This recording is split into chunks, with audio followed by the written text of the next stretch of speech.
La périodicité temporelle et spatiale d'une onde mécanique progressive périodique. Les vagues à la surface de la mer provoquent une onde progressive périodique de période t. Mais qu'appelle-t-on la période d'une onde progressive périodique? Lorsqu'une onde mécanique est périodique, chaque point du milieu de propagation subit une perturbation périodique.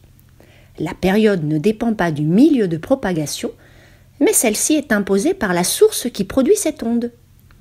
La période de l'onde, notée t, est la plus petite durée qui sépare deux perturbations identiques d'un même point de l'espace.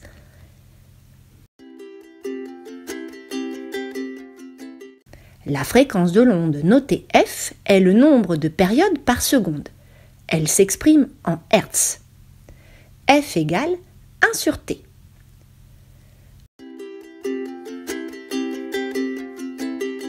Si on considère un nageur à la surface de l'eau, celui-ci aura un mouvement périodique du fait du passage des vagues.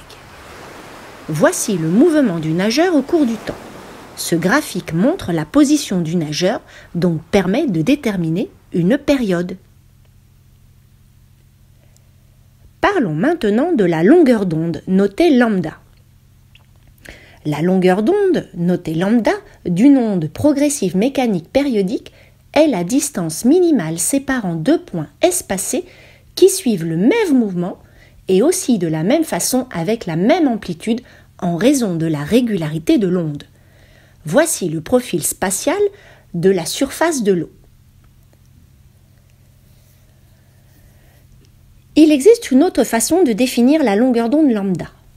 Nous devons définir dans un premier temps ce qu'est la phase. Deux points d'un milieu parcouru par une onde sont dits en phase s'ils sont dans le même état vibratoire à chaque instant. Ainsi, les points A, B et C sont dans le même état vibratoire. Ils sont en phase. De même, les points D, E et F sont en phase les uns avec les autres pour la même raison. La longueur d'onde peut alors être définie ainsi. La longueur d'onde est la plus petite distance séparant deux points qui vibrent en phase.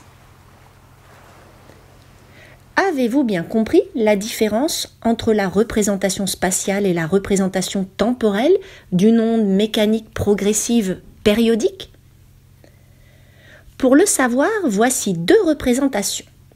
À votre avis, laquelle correspond à une représentation spatiale et laquelle correspond à une représentation temporelle de l'onde?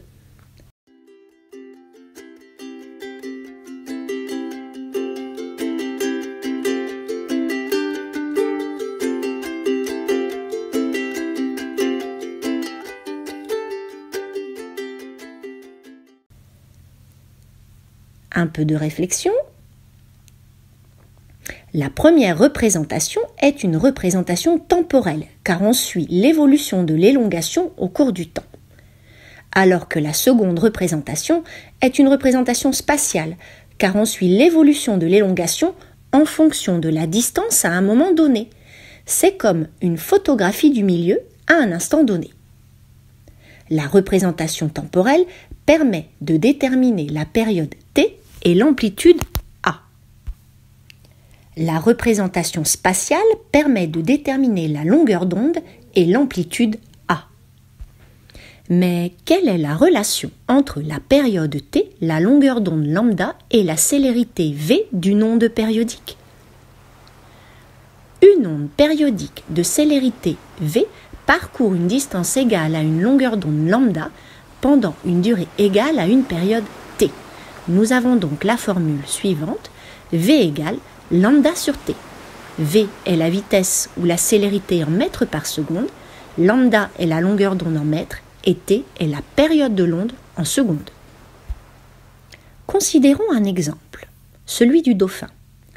Un dauphin se repère dans l'espace grâce à des ondes progressives sinusoïdales. Une onde est sinusoïdale lorsque l'élongation de tout point du milieu de propagation est une fonction sinusoïdale du temps. Elle est caractérisée par sa période et son amplitude. Les dauphins sont capables d'émettre et de capter des ultrasons, leur permettant de se localiser par écho. Ces ondes progressives sinusoïdales de fréquence 50 kHz, qui se propagent dans l'eau, ont une célérité de 1500 mètres par seconde. À votre avis, que vaut la longueur d'onde d'une onde ultrasonore? D'après la formule V égale lambda sur T, on en déduit que lambda est égal à V fois T.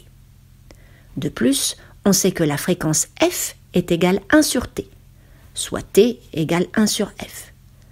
Donc, lambda est égal à V fois T, on remplace T par 1 sur F, nous obtenons lambda égale V sur F. On effectue ensuite le calcul, lambda égale 1500 divisé par 50 000, puisque nous n'oublions pas de convertir les kilohertz en hertz, et nous obtenons 3 fois 10 puissance moins 2 mètres, soit 3 cm. Ainsi, la longueur d'onde d'une onde ultrasonore est de l'ordre de grandeur du centimètre.